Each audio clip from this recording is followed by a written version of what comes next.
வணக்கம் பிரிசலோட் ஒருத்த மக்கள் அன்பான உறவுகளே, இந்த குரல் எமது மலையகத்துக்கு விழிப்புணர்வான ஒரு குரல்.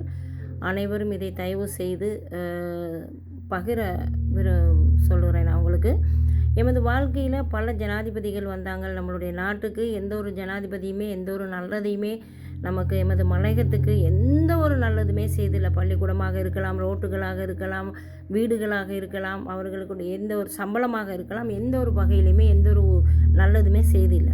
ஆனால் அன்ரோ டிசாநாயக்கா அவர்கள், இந்த தற்போதைய ஜனாதிபதி அவர்கள் ஏதோ ஒரு வகையில் நமது மலையக மக்களுக்கு ஒரு விடிவை கொடுப்பார் என்ற ஒரு நம்பிக்கையுடன் இருக்கின்றோம். அதே போலவே எமது மந்திரிமார்கள் எங்களுக்கு எமது மலையகத்துக்கு சேரக்கூடிய ஒரு வசதிகளை எமது மந்திரிமார்கள் யாருமே முன் போய் பேசுகிறதுக்கோ பார்லிமெண்ட்டில் பேசுகிறதுக்கோ நான் கண்டு இல்லை. அதே போல் அநேகமான மலையக மக்களுக்கு இந்த பொருட்கள் உள் சைடில் உள்ளவங்களுக்கு இல்லாமல் போயிருக்குது. அதே மாதிரி இப்போயுமே அவங்க இன்றைக்கு கூட முன்னஸ்கிரியில் 2 வீடுகள் சரிந்து இருக்கின்றது. உடதும்பரையில் இந்த தும்பரத்தண்ணையில் ஸ்கூல் வெடிச்சிருச்சு. பிள்ளைகள் அது உள்ளதான் இருக்குதுங்க. ஆனால் இன்னும் வரைக்கும் நான் கேட்ட வகையில் இன்றைக்கு நான் அறிஞ்சிக்கிட்ட விஷயத்தில் இன்னும் வரைக்கும் ஒரு கிராம சேவை நிலதாரி கூட போயிட்டு பார்க்கல. இந்த ஜிஎஸ் போய் பார்க்கல. ஸோ இந்த ஒரு வசதிகளுமே கொடுத்து இல்லை அந்த விதமான ஒரு சைட்டு எல்லாம்.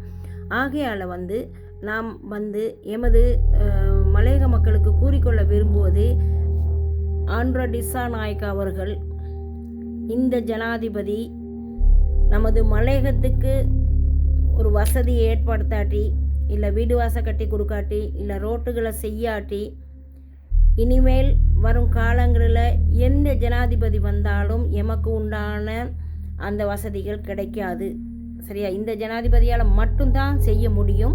ஆகையால் எமது மலையக மக்கள் விழிப்புணர்வாக இருந்து தயவு செய்து இந்த சலுகைகளை நீங்கள் பெற்றுக்கொள்வதற்கு ஒவ்வொருவரும் போராடி கொண்டு இருக்க வேண்டும், போராட வேண்டும். எங்களுக்கு உண்டான உரிமைகளை தாருங்கள், எங்களுக்கும் வீடு கட்டி தாருங்கள், எங்களுக்கும் வசதிகளை தாருங்கள், எங்களுடைய ரோட்டுகளை செய்து தாருங்கள் என்று நாம் அனைவரும் முன்வர வேண்டும். அதே போல் நமது இளைஞர்கள், அதாவது மலையகத்தில் இருக்கிற இளைஞர்கள் தயவு செய்து முன்வாருங்கள். தெரியாதவர்களுக்கு சொல்லிக் கொடுங்கள், பல குரல்கள் கொடுங்கள்.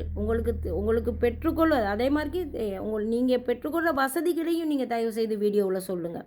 நீங்கள் இந்த வசதிகளை நாங்கள் பெற்றுக்கொண்டோம். இன்னும் வரைக்கும் 25,000 ஜனாதிபதி அந்த காசு கொடுத்தது இன்னும் வரைக்கும் எமது மலையகத்துக்கு கிடைச்சதாக இன்னும் ஒரு வீடியோ கூட ஒரு செய்திகளை கூட நான் பார்க்கல. கிடைச்சிருந்தால் தயவு செய்து ஒரு வீடியோ போடுங்க, எங்களுக்கு கிடைச்சிச்சு என்று.